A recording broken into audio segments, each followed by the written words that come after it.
to pass along to the athletes that I coach. Joel is, I believe, a Canadian, and he was the coach of the British national team. So he coached athletes such as the Brownlee brothers and Simon Whitfield, who went to the Olympic Games for Canada. I don't know much about his background, but I read 20 tips that he gave on swimming, and I think 19 of them were spot on.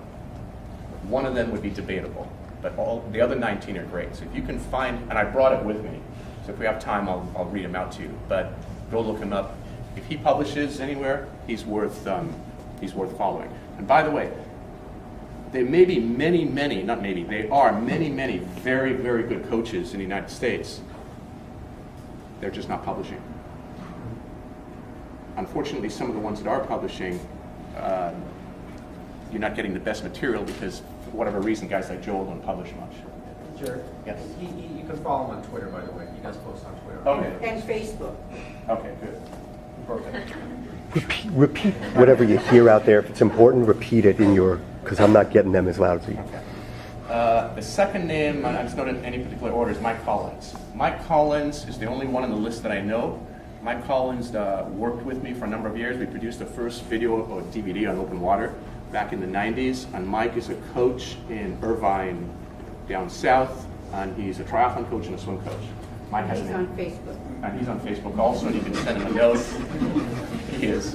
Mike is an incredible triathlete. He was an Olympic distance athlete mainly, somewhere around a 150, 152 Olympic distance time. Very, very fast, but a very smart coach and knows swimming really well. In fact, he worked with me when I owned the magazine, so he coached with me at UCLA and we worked together. Another person is Jim, and I can never remember his name, that's why I have to write it down. Jim what? Jim Vance. Yep, his last name. Jim Vance is out of San Diego. I met Jim last year at a conference that we hosted. Jim does not have a swimming background, but the information that Jim has been putting out in swimming I think is outstanding. He's worth following. Jim Vance, V-A-N-C-E, somewhere out of San Diego. And then, actually I said there are 4 people, there are 5. There's one other guy that I think is doing great work. He's out of Australia. He's a British guy living in Australia right now. He runs a web presence called Swim Smooth. His name is Paul Newsom.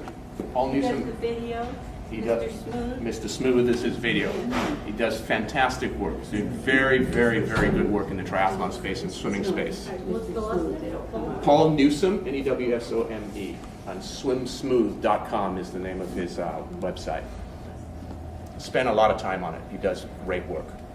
And then there's a fantastic coach that some of you guys might know his name, or may not know his name, but you know the athlete that he coached. Which woman won the Ironman a number of times? Chrissy Wellington. Chrissy Wellington's one of her initial coaches. Sutton. Brett Sutton.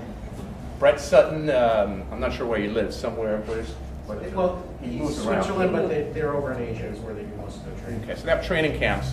And Brett, I believe, has a blog. Team TBB.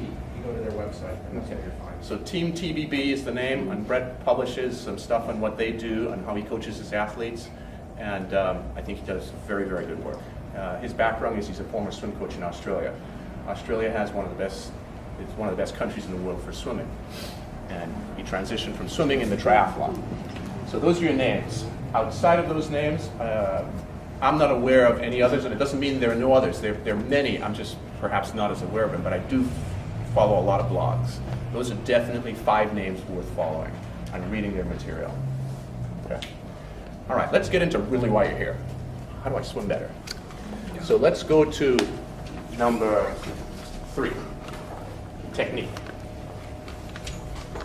How about somebody throw out something that you learned or were told to do regarding swimming technique? Breathe. Is the snorkel good? Is the snorkel good? I want to come back to that. Let's start with breathing. This is a great topic. Most of us are taught to breathe every 3 strokes. Most people are taught it's important to breathe bilaterally every 3 strokes. Well, it is very important to learn to breathe on both sides. But when you're racing and when you're training your main swim sets and workout, breathe every 2nd stroke. When you're racing, breathe every 2nd stroke only. Now, you may breathe 6 or 7 or 8 times to one side, and then you could switch it and breathe 6 or 7 or 8 times to the other side, but make sure you're breathing every 2 strokes. Do you know why? Yeah, bingo, oxygen. Let's break it down for you very carefully. If you take 60 strokes a minute, 1, 2, 3, 4, 60 in a minute, and you breathe every third stroke, how many breaths do you get in a minute? Quick math. 20 breaths. If you breathe every second stroke, how many breaths are you getting in a minute? 30. 50% more oxygenation. It's very, very simple. There are no great or any elite swimmers who breathe anything other than every single stroke. For some reason, the information is permeated in the triathlon space to breathe every third stroke. Don't do it. You can train like that at times to help balance mechanics, but in your main swim sets and in your races, every second stroke. But coach, the waves from the ocean or the ripples are coming this way. Well, then breathe on the other side. Still breathe every second stroke. But I'm only good on my right side. Breathe a few times on your left side, then come back on your right side. But try to breathe every second stroke. Let's break the swimming stroke down now into the mechanics of what's really important in swimming. How many of us have heard about rotation? Forget about it. Okay. How many of us have heard about catch-up stroke swimming almost? One hand catching up to the other. Forget about it. Throw it away, tear all those pages out that you've ever read about it and what you've heard about it, and I apologize in advance if your coaches have told you that. It's not important for triathletes. Nobody here said their name was Michael Phelps. So in your space, it's not important. We could go into why, but I'm going to tell you what the important things are for triathletes. And especially the audience here that's between 20 minutes and 40 minutes, right? And then a few who are over 40 minutes for a mile. Most important thing, learning to hold your body tautly when you're swimming. Like this. Real firm, long posture, toes pointed, very erect. It seems easy, right? It sounds easy. Most people don't do it. You know why? On land, we've learned to walk since we were babies. And then we fell, and then we walked some more, and then we learned to walk well, and then we ran, and our parents were running after us for a while, and then we became the athletes we are today. Baseball, softball, football, basketball, blah, blah, blah, and then finally triathletes. So you have this structural presence on land and this familiarity with posture on land.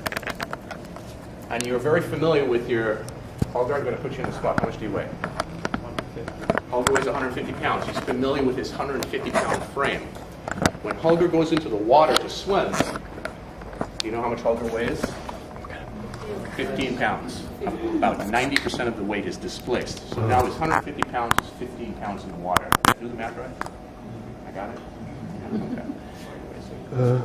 And what happens, if we took you right here, right now, and removed 90% of your body weight, you wouldn't really know how to manage your frame real well because you're not familiar with a massive subsidy. When we get into the water, you have a massive subsidy. And if you look at most people swimming, they swim like this. Their heads move around. Their bodies are wiggling around. A lot of this stuff's going on. The body's moving a lot. And that's because those folks, and I can guarantee you, if you're not under 20 minutes, it's everybody in this room from mine, have some amount of this going on because we haven't learned yet how to hold our bodies really well in the water. That's the foundation. Now, some people talk about it being the word balance.